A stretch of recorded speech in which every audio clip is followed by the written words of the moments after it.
Welcome to the Rise of the Challenge podcast. Join me today. He's a former gymnast and currently an Australian diver and keynote speaker. It's Declan Stacey. How are you doing today, Declan? G'day, Alex. How you going? From all the way down in Sydney, Australia. I'm doing well, thank you. How are you? I'm doing good. I'm excited to learn more about your rise to the challenge. What we do with all of our guests is we go straight to the beginning. Talk about where you're from and what were you involved in growing up? Cool, awesome.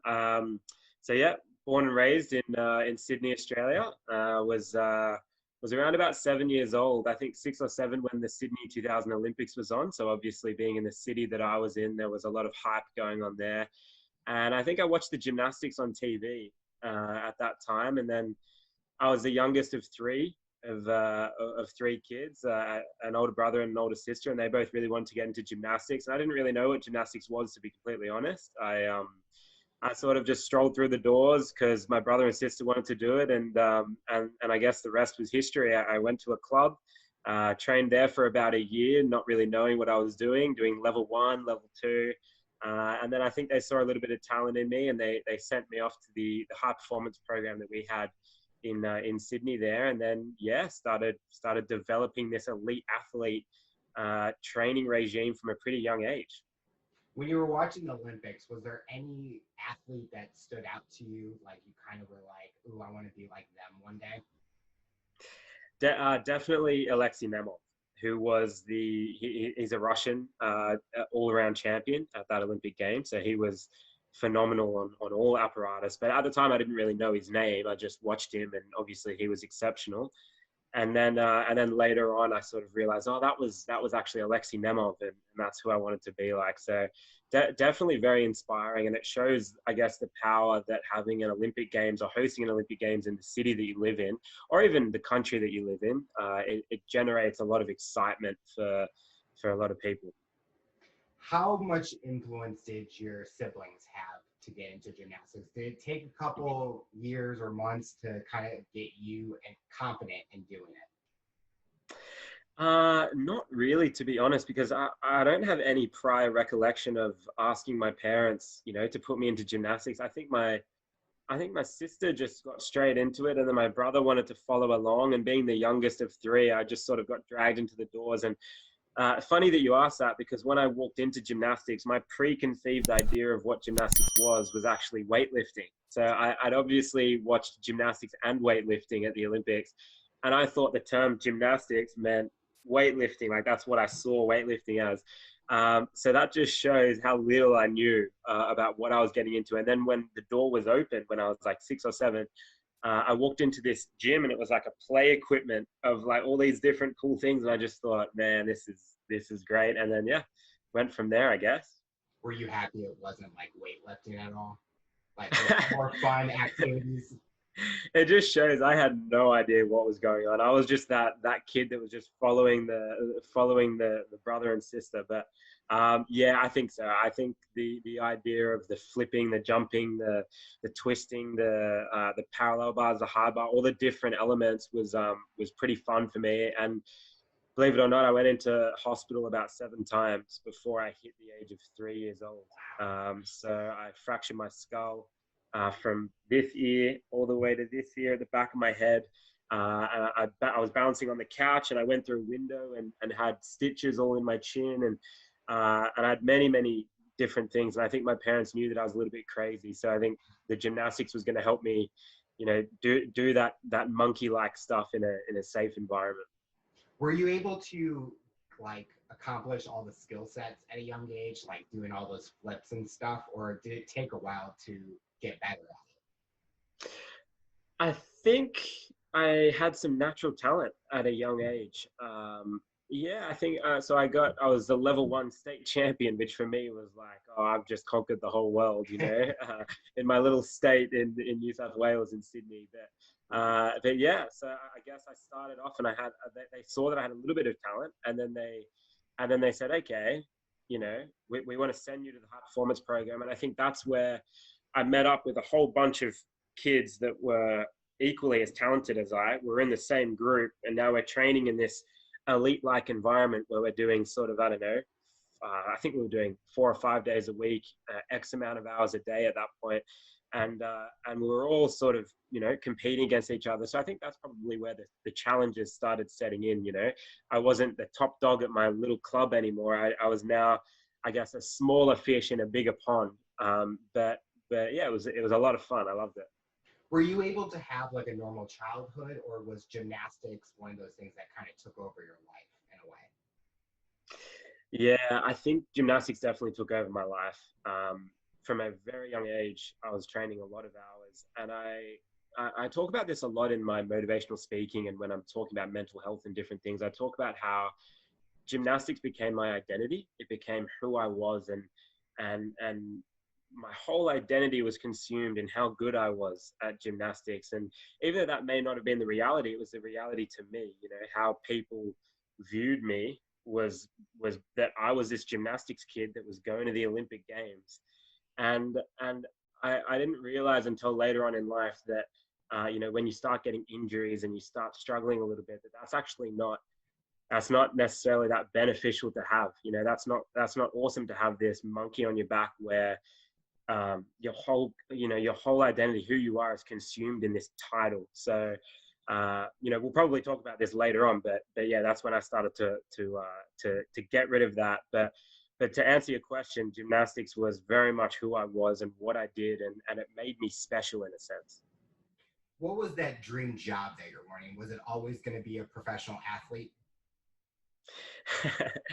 Believe it or not, I actually really wanted to be an actor from a very young age. I was this, as I mentioned, you know, you can probably picture this crazy kid, loved running around, you know, had a lot of personality and energy, and you know, would watch The Mask and Jim Carrey movies like that. And I think from a young age, I remember saying to my dad, I think I was about 5 or 6, and I said, "Dad, I want to be an actor."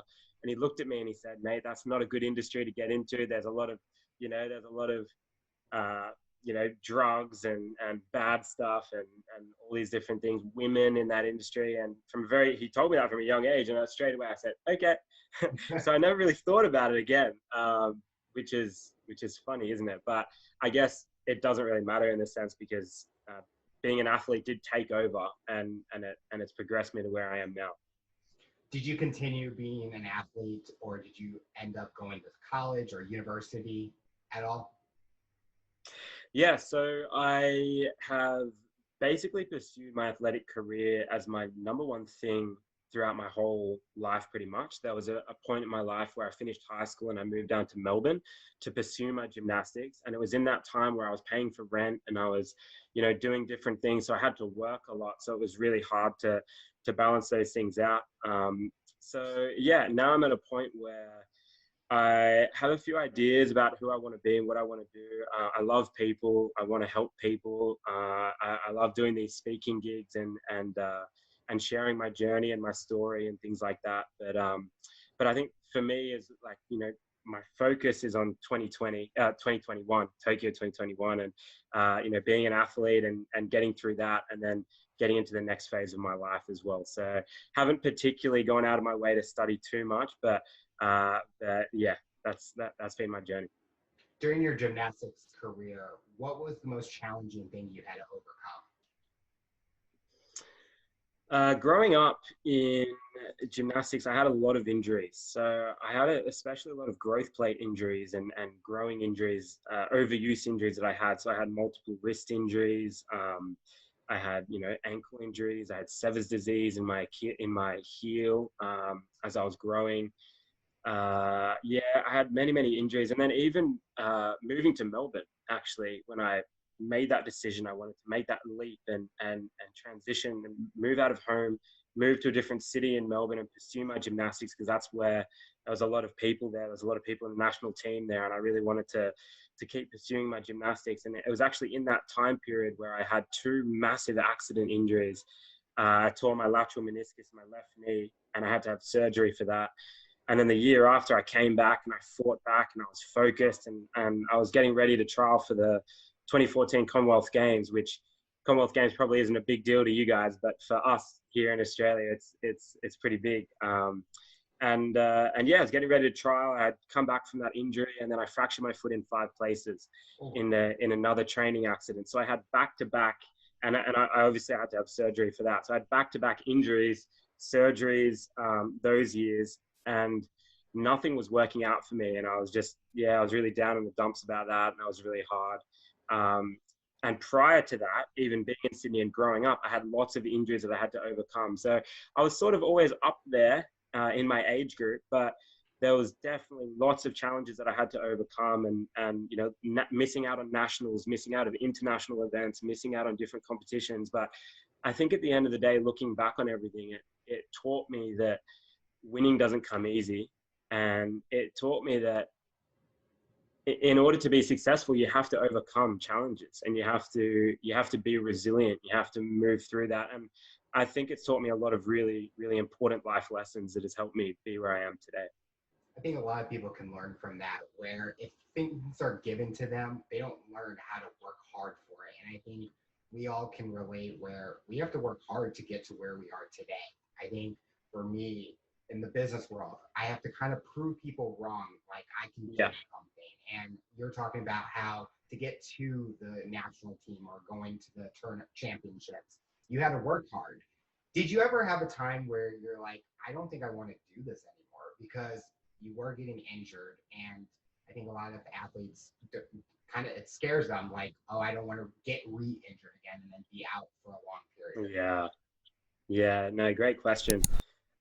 Definitely at about 16 years old, I was struggling with my motivation. I'd always been really motivated, always been really disciplined growing up, and from the age of 9, 10, 11, 12, and we were in a really solid group where we were all pushing each other and that sort of thing. But getting to about 15, 16, I was having multiple injuries, and I was struggling a little bit with my motivation. And I've always really been into sport. I've always really enjoyed sport, and I'd watch a lot of sport on TV and different sports. I know you guys have NFL, but we here in Australia have the rugby league, and I watched that a lot, and I love that. And I got to a point where I was like, I think I could be all right at that, and I wanted to switch over and try a bit of that. And so I definitely had thoughts where I was veering away, and I had periods, when I was 18, where I was still training and hard and that sort of thing, but I wasn't doing all the right things outside of the gym. I wasn't.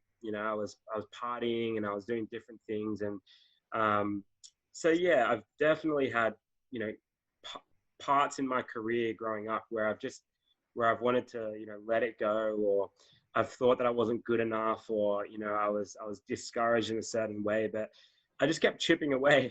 Believe it or not, I just kept chipping away and going at it and doing my best. And sometimes you start to build momentum, and it takes one day of one training session and things can turn around, and then you can, that's your starting point. You can start to build momentum each day.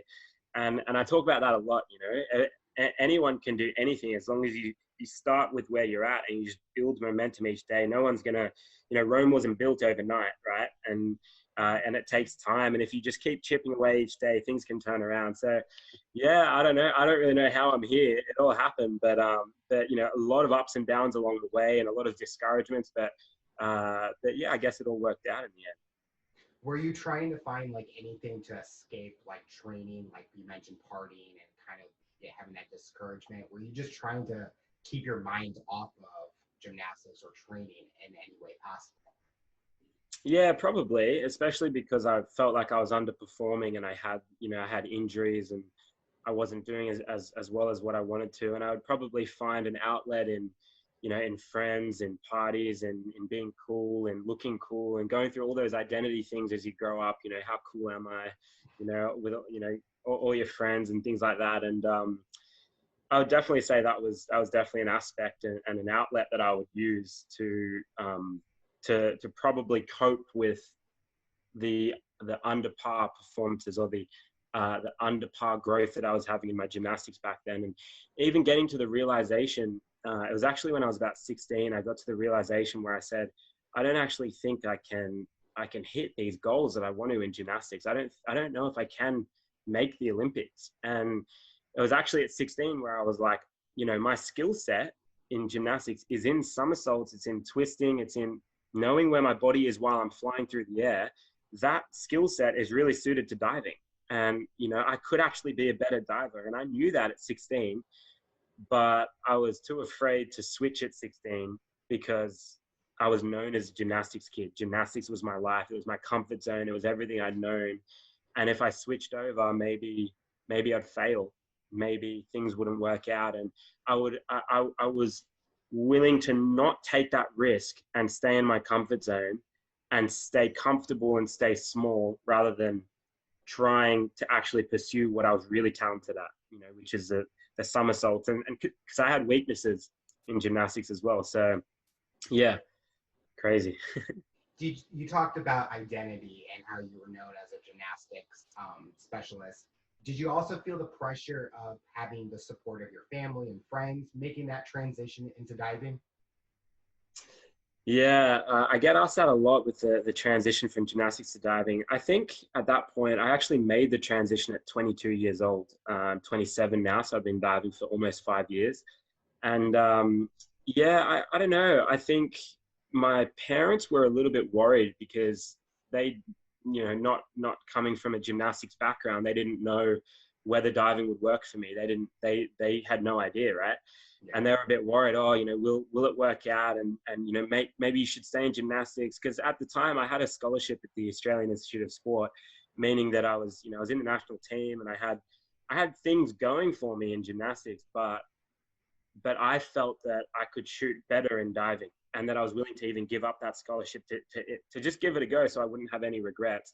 And my parents were a little bit worried, and my girlfriend was well, she's my wife now, but my girlfriend at the time, she was always supporting, and everyone would generally support me, and I think the people that were close to me really supported me, and I think that's so important, having that close support network. And while people were like, have you made sure you thought about this? Have you made sure it's a good decision? They were still always going to support me. And I'm really grateful that I had parents like that growing up, because my dad would always say, no matter what you want to do, go for it. You never have to stay in gymnastics.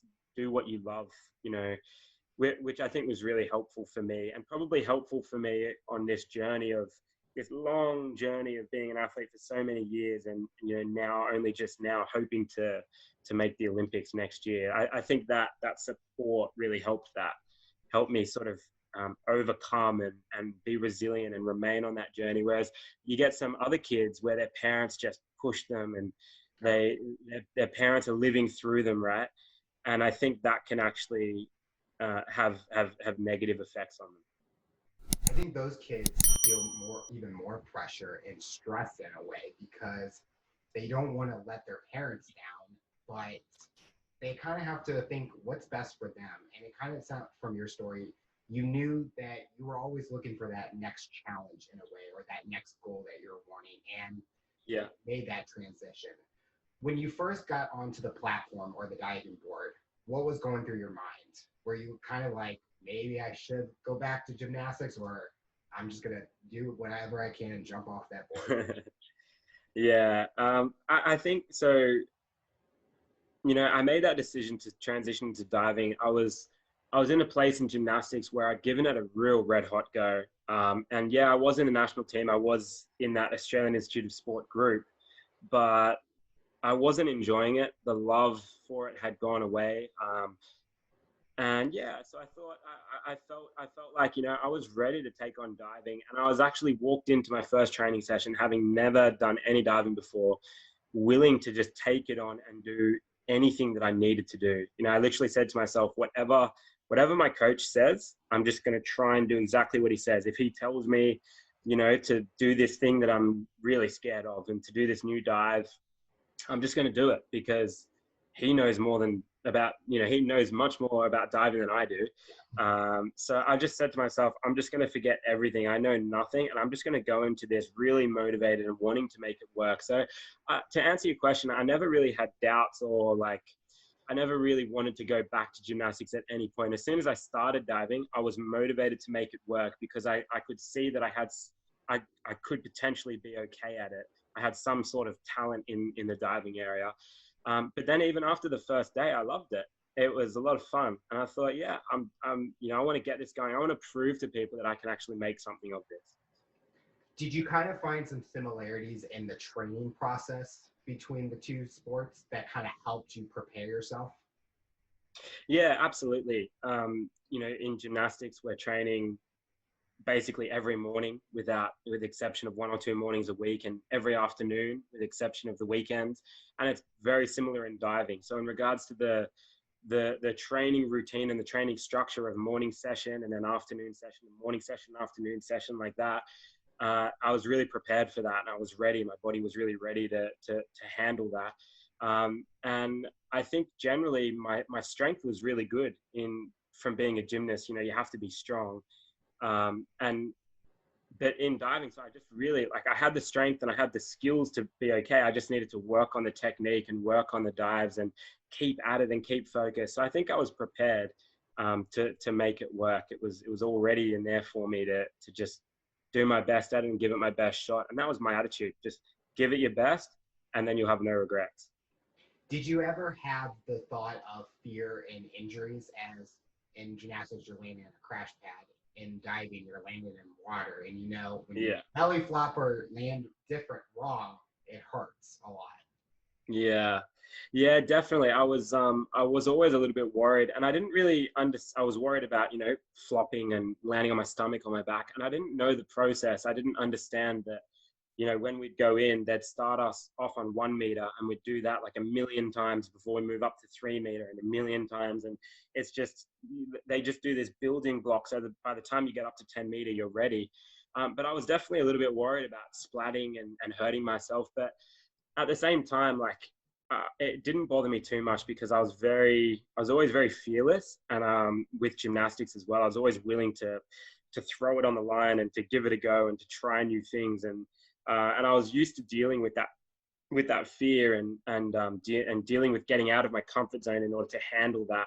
And often what I say about my first year of diving is I say that year was just the year of firsts. Because what I mean by that, it was like my first time doing this dive and this dive and this dive, and the amount of dives that I did that was a first time doing that dive. And every time you do a new dive for the first time, it's scary. So it was like every day I was just getting out of my comfort zone and pushing myself and getting scared and just, you know, going. So yeah, it's always in the back of your mind, but I was very confident in the technique of the coaches and what they were helping me with, and everyone around me was diving and splatting here and there, and I thought, this is, you know, I'm in my element here. This is fine. I think you kind of have to have that in, like, trying a new sport, have that fearless mindset, because if you do kind of get scared, it does affect your performance in a way, and especially in a sport like diving where 1 millisecond can change the whole outcome of what absolutely that dive. You talked about identity as a gymnastics. Do you now have that identity as you're a diver, or has it kind of been breaking the mold in a way where people view you more as Declan, not Declan the diver? Yeah, I'd definitely like to think that, I mean, I don't know how people perceive me really, but I would like to think that people see me as Declan, as the human being, because that's what I'm really big on and passionate about. Just to tell you a little bit about my journey of how this all came about, I became a born-again Christian myself. And at about, I think, 20 years old, I made that decision that I wanted to follow that lifestyle. And it was a big difference between when I was a party boy and, you know, when I would train hard, but then I would play hard and things like that. But then, you know, come 20 years old, I made this decision. I wanted to, like, you know, God was the center of my life. And I said to myself, my identity doesn't come from any sport, any flips, any somersaults, any gymnastics. This is who I am. And I realized that I had value. I sort of always knew it in the back of my mind, but now what I realize is that my value was in the fact that I am a human being, and that I'm valuable because I am a human, rather than I'm valuable because of a performance, or I'm valuable because of what I do. And that's what I like to speak on as well, that, you know, it's so dangerous when people start to create their value and their identity based on how good they are at something, or based on their job, or based on what they do. Because as soon as performance goes down, then your mental health goes down, or your identity goes down. You feel sad. So it's really important to find that outlet of your own meaning and your own purpose and who you are, and cling to that. And I see that as the anchor that anchors you down, that when the winds and waves of life come and rock your boat, you know, you've got that anchor there that'll keep you strong. So yeah, that's a bit of my story. And diving, I think diving is a very big part of my life. It's what I do every day. And when I'm at training, I work hard. I'm focused. I want to get better because I love it, and I've got goals and I want to achieve them. But once I finish my session, I let it go. I forget about it. I just drive home. I'm with family. I'm with my wife that night. Whatever happened, whether it was good or bad, just put it to the side and keep going. That's sort of my attitude, and that's my identity now. It's not in anything. It's just in who I am as a person. I think a lot of people, I know I've had the same struggle where anything that's happened to me during the 8 to 5 job, I kind of bring it home with me. And it's kind of like, you got to kind of leave it at the door when you walk in, because life keeps going. Like, meal can wait until the next day. So that's been something I've been challenging myself, and I've gotten a lot better. That's good. I've had those moments. Would you say your mental health has increased positively with diving and your found of Christianity? Yeah, absolutely. Absolutely. To be fairly honest, my mental health state was never, I was never I was always a pretty positive kid, really happy. I was, and I think there's a lot of people out there that are genuinely struggling, and that's a real thing, and it's it's awful. But for me, I've definitely had my issues with identity and how I see myself and view myself. But I guess I'm lucky in the sense that train of thought or that belief system that I have never actually led me down that path of depression or really ill mental health or anything like that. But yeah, so I definitely think that having that anchor in my life, having my meaning, my purpose, and my value being higher than any performance or anything, definitely helps me. Definitely helps me be positive when things are hard, and it definitely has a very positive effect on how I see myself and on my general mental health. And I think diving in general, my coaches are really supportive, and they're Mexican, and they just love they've been very successful diving coaches, and they've been around the sport for a very long time, and they know how to train athletes, and they're not too pushy. They get the athletes to a point where they're so happy being in the training environment that they want to train, they want to push themselves, and I really respect that. So I push myself. I do everything that I can each training session, and yeah, I just love the sport, and I love diving, and when things get hard, I've got that outlet as well, and got my wife and people around me. So definitely got good places around me that help my mental health, and safe to say that it's in a positive way. Something that I've seen you talk about is passion, and you can definitely tell you have the passion for what you're doing right now. And as you're smiling, and that's important, is people need to find something that they're passionate about, and that each day when they wake up, they're excited to go try it out or go do it. What would you say, as a diver, your signature skill or event is? Is it like a platform, springboard, duos? Yeah. I don't know all the different events. No, that's okay. That's okay. I was about to ask what your sort of background is, but we'll keep to the content or the structure of the podcast. But yeah, the 10-meter platform is the only one that I compete. So I don't compete any springboard, and I think starting the sport so late, I've always struggled finding the rhythm of the springboard. When I first started, I thought it was like a trampoline. I'm like, oh, this is easy. It's just like trampoline. But it's finding that rhythm on the springboard is actually quite challenging, and that's what I've struggled with. So definitely the 10-meter platform is my event.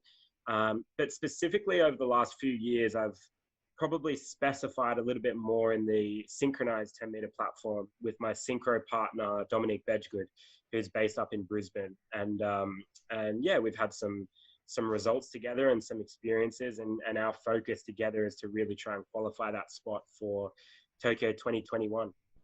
How has your guys' communication when you're up there performing the dive? I know that people know that if you're off a second, it's not synchronized in a way. So how important has your guys' communication has grown over time? Yeah, 100%. I think for us, we do like a million somersaults in the dry land. When I say a million, I'm exaggerating, of course, but it's, obviously you have to do a lot of repetition, and and in the dry land, meaning that we're just next to each other and we're just jumping without any diving boards or anything like that. So we're practicing the timing of the jumps a lot, so that by the time we get up there, we're hoping that it's just second nature. But when we actually are competing and we get on that 10-meter platform, we usually have our routine that we follow. We get out onto the 10-meter platform, and we usually get ready and get relaxed, and we fist pump each other, and then we're standing there, and then he says, when the buzzer goes, he says walk. So we just walk together, and then we turn, and we just we follow the routine that we do in training every time. And we've got little hand gestures. So he counts and I listen. So he'll say 1, 2, 3, go. And I just have to, go at the right time when he says it. And we have little arm movements that help us, that we can see in our peripherals, and we sort of follow the arm movements so that we can be in sync. What's been your favorite accomplishment so far with diving? Sorry, Alex, can you hear that blender in the background? Did you want me to? No, I didn't hear anything. Oh, great. Okay. Yeah. Keep going. I've just got a blender going on here. Good. What's been your favorite accomplishment so far with diving? Favorite accomplishment? Probably, I guess I would definitely say the bronze medal at the World Cup, where my synchro partner and I got third there in 2018. That was really special because it was previously, a few months before that, we medaled at the Commonwealth Games, which was exciting because it was a home Commonwealth Games for us. It was on the Gold Coast, and that was really exciting for us. And Gold Coast is Dom, my synchro partner's hometown, where he was born and raised. And that was pretty special, especially after 2014, where I fractured my foot. I couldn't make the Commonwealth Games in gymnastics. 4 years later, I'm now a diver, and I make the team as a diver. And then to get a medal in the synchronized event, that was really special. But the thing that made that not as special is that we didn't perform our best. And maybe if we missed a few things, and we were still grateful that we got a medal, but there's just something in us that was like, we could have done that a little bit better. But that World Cup event, we were now against the Chinese, the Russians, as you know, it's a world event. And to get that medal there was pretty special for us. And that set us up to compete at the World Series a year later and things like that. And I guess that established us as a synchronized team. So I thought, yeah, that's probably a highlight for me. Through your athletic career, what has been the biggest thing you've learned about yourself? Oh, wow. That is a cool question. That's something that I feel like I need a few minutes to think about, but let me think. We dive deep in the show.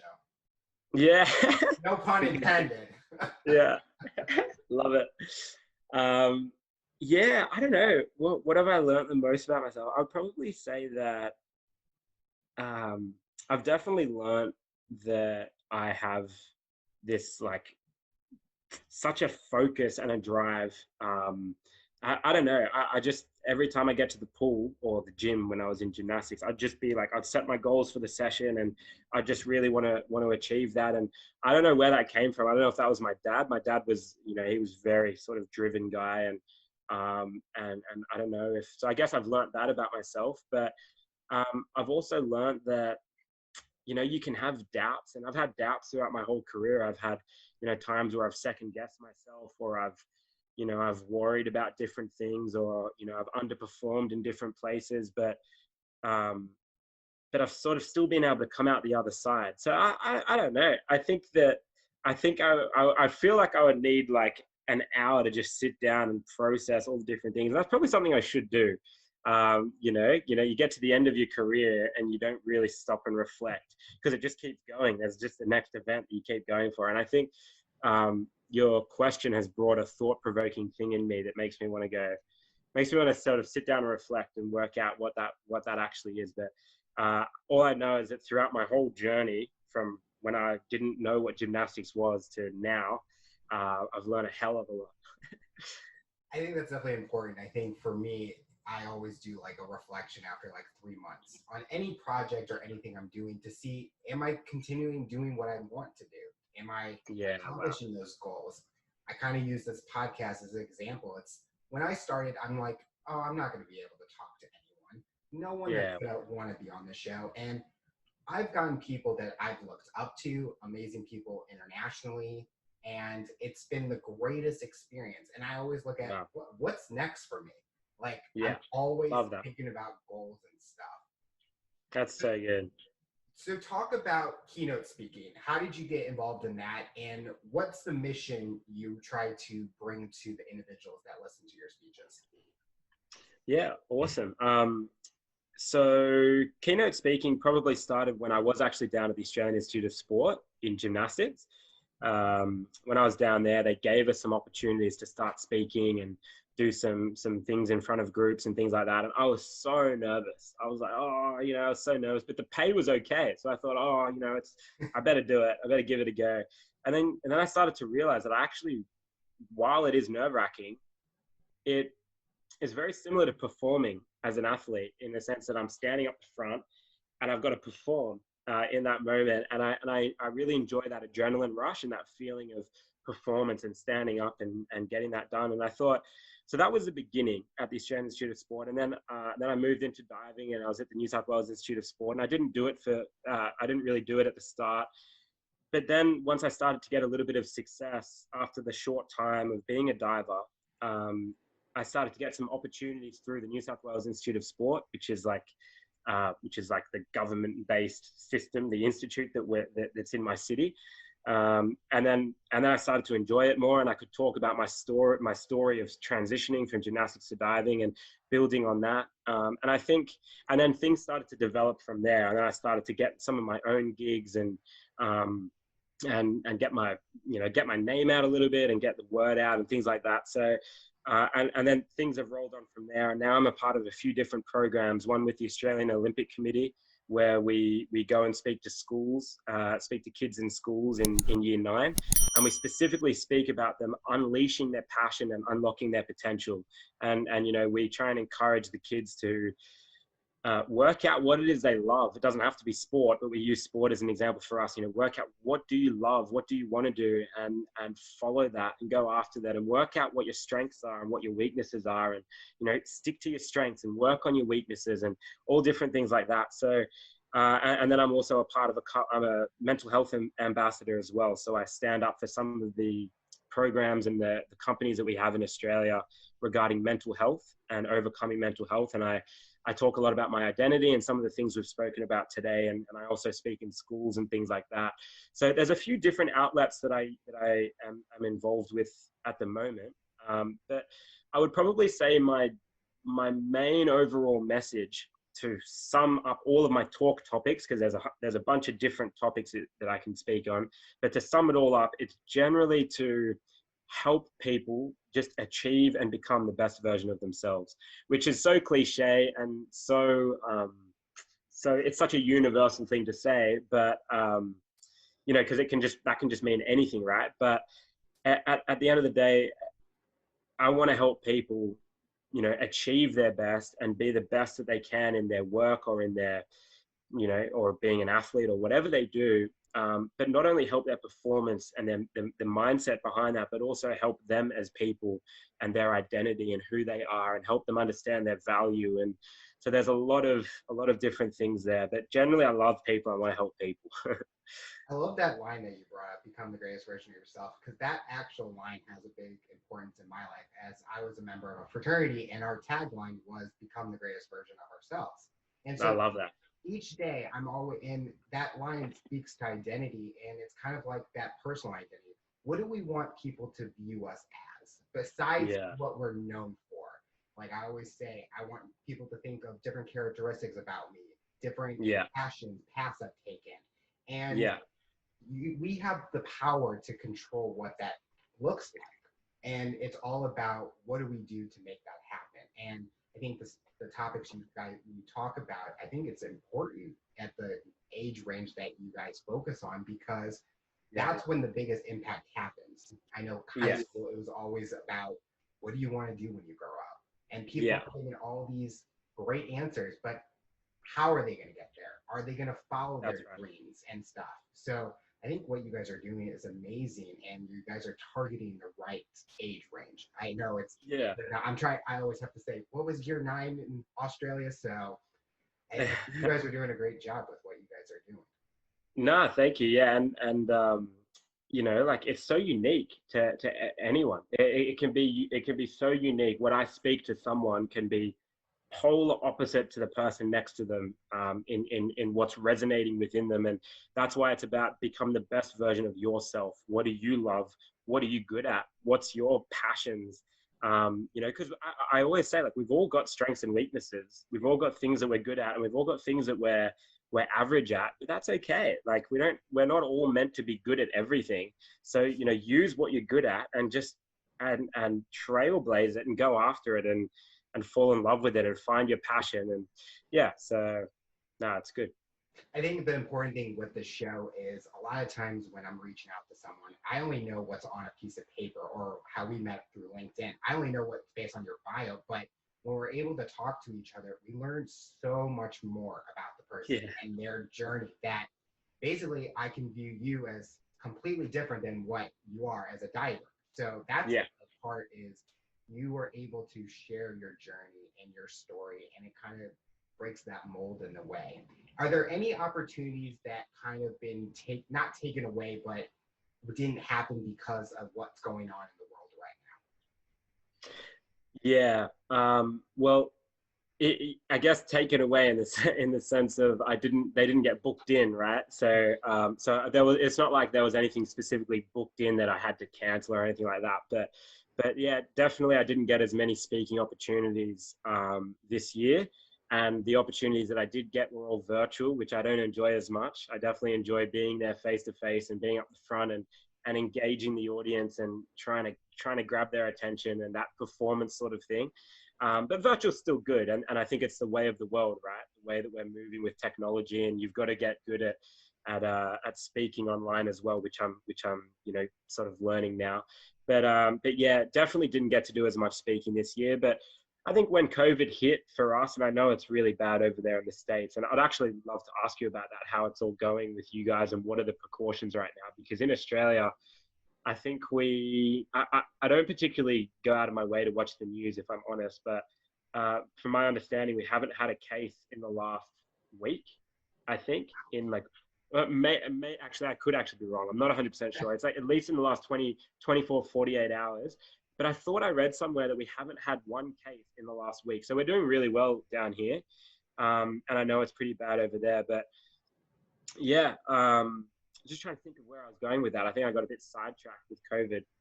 But yeah, how's it all going with you guys? And what are the precautions, and how many cases are going on at the moment? I wish I could give a good answer and say you're like what's going on with Australia and the numbers, but it's hard out here because a lot of time it's the mindset that people have, and do they believe what they hear online? And that's the hard thing with social media and the news, is they're not giving us the full answer, so people are just taking it how they are. The numbers could be a lot better. In March, I was actually furloughed from my company, and that's how this podcast started. I always viewed that the pandemic was not a great thing, but it gave me an opportunity to look at myself and say, what do you want to accomplish? What do you want to keep doing and keep yourself busy? And the whole conversation of doing these interviews kept me busy, and I enjoy every single day that I do it.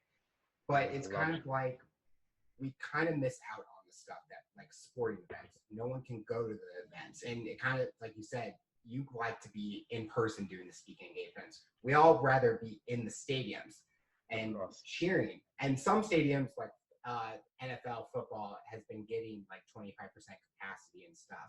But I think the power that we all have is if we all form together and work with each other, we'll be able to beat this. And I think with the divide and everything that's going on, that's the hard part right now, is because we're battling each other and we're getting nowhere. And I think this is the time where we all have to come together. Even as a world, we can all beat this. We have to stay positive. And I think mindset and mental health is a big thing that's going on during this time. And I always look at stay positive. It's going to get better. And I've had those times where I'm like, okay, am I going to still have a job? Am I going to still be doing what I love doing? But I've stayed positive, and I continue to, everything keeps getting better. So I love that. And it's great that you've started this podcast, you know, in the middle of a pandemic. And, you know, there's so many opportunities that can come out of weird times like we've all faced this year. And good on you for jumping on board and for getting people and for, you know, for sending a positive message out into the world. Because right now there's heaps of negativity, and especially over where you are now with the Trump Biden thing. And and I won't dive into politics, but I'm sure that it's almost from where we are here, it almost sounds like there's like a civil war going on over there. So I hope you guys are okay. And I agree, we need to come together and unite. And I think, you know, you're an example of that with what you're doing. So good on you, man. Thank you. You mentioned this earlier, how you were training for Tokyo 2020. I don't know where, I'm years ahead now. That's okay. 2020 Olympics. Was it Yeah. hard when it got postponed for all the training that you were doing, but now you kind of use it in a positive way to get even better and train even harder for 2021? Yeah, absolutely. So it was crazy at the time. I'll give you the backdrop. So I went to Canada for the World Series in, I think it was February. And when we were over there, our high performance manager mentioned that, you know, the coronavirus is happening, and it's getting, you know, there's cases, and we're all like, oh, what's this thing? What's going on? And he said, look, the Olympics could even be canceled. And I was like, what? Like, that was just it's just the most outrageous statement, like, as if. And then we get back to Australia after that competition, and we were meant to go to Russia a few weeks later, and then London the week after that. And Russia got cancelled. And I was like, oh, like, I got back and I was just focused and training for Russia. And then it got cancelled. And I was like, oh, okay, well, you know, be positive. Like, let's keep going. We've got London the week after. Let's just make that happen. And then London got cancelled about a week later. And then I found myself rocking up to training with no purpose. I was like, what am I training for? Like, all these events are canceled. I don't know when the next time I'm going to compete is. And then I don't know how long after, maybe a week after or something like that, I get a call from my coach saying, we were training in the meantime, but I was just discouraged and I was struggling with motivation. I get a call from my coach one day and he said, the Olympics is officially postponed. It's gonna be next year, or they're gonna try and make it in 2021. Right now, just spend 3 weeks at home and just chill out. Don't train. Enjoy yourself. This is your off season now. And then after those 3 weeks, we're gonna send some equipment to you, and you're gonna you know, start doing some exercises at home. So for me, that call that I got was actually, while it was devastating that it was the reality of it, it was really relieving for me, because I was in this place where everything was really uncertain. I didn't know when my next competition was. I didn't know why I was training. And the uncertainty of whether the Olympics was happening or not was crippling me more than anything. And then when I got the call, it's official, it's not happening, I felt like a weight off my shoulders. Okay, I have some direction. I know where I'm going now. I'm just going to chill out. And I made a conscious decision in that time. I said, look, there's nothing I can do. I can't control this. So I'm just going to enjoy time with my family. I'm going to lap up this 3 weeks that I'll probably never have again, you know, and just enjoy it, have fun, relax, be at home, you know, where my wife and I are living with her family at the moment. And we've had some really good times there. And I just thought, I'm just going to enjoy that. And then afterwards, we slowly crept back into training at home. And then eventually the pools opened up. And fortunately enough, the coronavirus has been contained pretty well down here. So, you know, got back in the pools in about May or something like that, and just basically been training ever since. And my motivation's really good. I'm really, really pumped up. I'm back on 10 meter because there's a process when you have time off, you need to build back up to diving off the 10 meter. So back up there now, and motivated in each training session and trying to be the best that I can be for next year. And I'm trying not to focus on any outcome or result for 2021 because we still need to qualify. But I'm just trying to focus on each training session and get the most out of each day that I can, which is what I talk about, building momentum and just doing the best we can. And with those small wins that you get every day, those little tiny wins, they accumulate and add up to that big goal and that big win at the end. So that's my goal, and that's what I'm trying to focus on now. And I'm enjoying it. I'm enjoying the process and the journey. So what does the future look like for you besides training for the Olympics? What do you want to hopefully accomplish professionally and personally? Yeah, so outside of the Olympics, I would love to be a full-time speaker.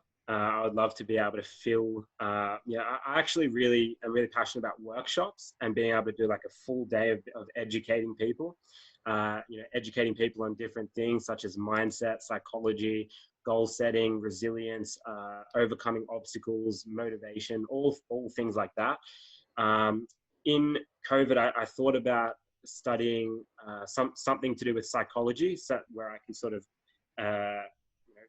bring together the psychological component and the athletic stuff. But at the moment, I actually felt like it's better for me to just focus on what I'm doing and not overwork myself, because I'm really big. In the past, I've done too much, and it makes you get burnt out. So I'm trying to pace myself and just do what I can now. So apart from that, though, I have a ministry diploma, and I don't know if I'm actually going to get into full-time ministry, but that is definitely an avenue that I may take. And I think if I do, actually enter into ministry officially, or if I don't, I think something to do with that will have some impact on my life, on what I do. I'm going to do something to do with helping people and Christianity and leading people towards God and that sort of thing. So that's definitely a plan for me there. But I love workshops and love the idea of getting into companies and getting into the corporate setting and actually help people be better, achieve more, and do that sort of thing. So it's a little bit vague at the moment, but I think the pieces will all sort of come together when the time's right. And that's what I believe. I trust that it will work out. You're talking about becoming full-time in something outside of diving. Have you had that conversation with yourself, like how much longer I want to be competing, or are you at that prime age where there's still a lot left for you to accomplish? Yeah, well, I started diving at 22 and I'm 27 now. So I'm definitely on the outer age where I'm, I want to, my focus is next year's Olympics. That's what I want to achieve. And I think after that, I don't want to go and say that I'll finish after that or keep going. I think I'm just going to see how my body's feeling, see how I'm feeling as a person. I'm really grateful that I've got, my wife and family around me that'll help me in that time. And I understand the transition period from being an elite athlete for all these years to full-time work is a little bit of a different, it will probably be challenging for me, but yeah, I don't know. I don't know if I want to keep going into 2022 and we've got the Commonwealth Games and the World Championships in that year. So that may be a good one to finish on, but I definitely don't think that I'll be going till the next Olympic Games, maybe next year's Olympics, maybe the year after. And then I think I'll call it a day. I've been an athlete for a lot of years, and I think I've got a lot to give in the world outside of being an athlete. And I think I can get to the end of the day and sit back and think, you know what, I gave it my best shot, no regrets. Let's move on and give something else a go. So that's my plan. You're going to look back at this interview, and when I see you in not the next Olympics, but the following one, I'm going to be like, you told me you weren't going to be at the Olympics. He's still there. It's going to be a conversation, but I think it's one of those is you can never say never. Like you just don't know. It's one of those things. Justin Bieber, never say never. I know that I'm not a fan of his, but that line is still a good line in a way. Yeah, it is a good line. Never say never. That's right. You know your body better than anyone, and you know how much farther you can go. And a lot of us, you'll have that support system. You got a support system in me now, because I'm going to be watching and be like, you better win that gold. Thanks, man. Yeah, you'll be watching the US guys as well, and you'll be like, "Ooh, who do I back?" No, I'm joking. I'm cheering for Australia, but I met him already, so I want to cheer for him. The final question I'll ask you, based on your journey and experience, for someone that's listening to this interview, what tips or advice would you give them to overcome their obstacles, accomplish their goals, and rise to their challenge? Love it. How good. I love the title of your podcast, Rise to the Challenge. I think the most important thing is that in life you pursue your value system, what you value, what who you are as a person, and from there you make decisions that's best for you and not for anyone else around you. And I'm really big on that, because my decision to switch from gymnastics to diving at 22 years old seemed crazy to a lot of people, but it was the best decision that I could have made as an athlete, and it unlocked so many more opportunities for me. And I don't think I probably wouldn't be speaking to you today if I hadn't done that. So definitely for me would be, you know, weigh up your strengths and weaknesses, follow your passion, and make decisions and back yourself with those decisions. Don't be afraid of decision making. Don't be afraid of trying something and failing, and you know, never let failure and fear be your indicator, or where you lead, or where you want to go. You know, don't let those things lead you. Yeah, make decisions that's best for yourself, back yourself, and go after it, and give things a go. And if it doesn't work out, that's okay. And one final line that I'll say, that I say a lot, especially in these presentations, is that every single successful person that's ever lived have failed time and time again. And really the only difference is that they learnt from their mistakes. And make your decisions and fail, but just learn from it, and be okay with failure, be okay with what you do, build that healthy relationship with it. And then once you learn from it, you'll keep moving forward, you'll become more resilient, you'll be the best that you can possibly be, and you'll be building momentum each day. And that's all you can ask, you know, put yourself out each day and do the best you can. So that's my message. I think when people look at their favorite companies and they think about the CEOs, and they failed so many times to get to where they are today, and Yeah. learn from their mistakes, and they've Yes. all had basically rise to the challenge to get to Yeah. where they are. And I think that's the biggest thing that people can take from any conversation is you have to take those risks sometimes. You can't take the easy route, because That's right. failure, you learn so much about you. And plus, Yeah. if you fail, you kind of see you might be good at something. You might just have to tweak it in a way. And it comes from So good. athletes, education, business world. We all go through the same thing. It's just different tasks that we do. So definitely failure, or going through failure, is definitely something that people can learn. 100%. 100%. That's right. Go for it. Be okay to fail. Well, Declan, I want to thank you so much for coming on the show and talking about your rise to the challenge. We all have learned so much, and you inspire so many people, and we're excited to see what the future looks like for you. Thank you so much, Alex. Really appreciate that. And thank you for all that you do, and all the best. Take care.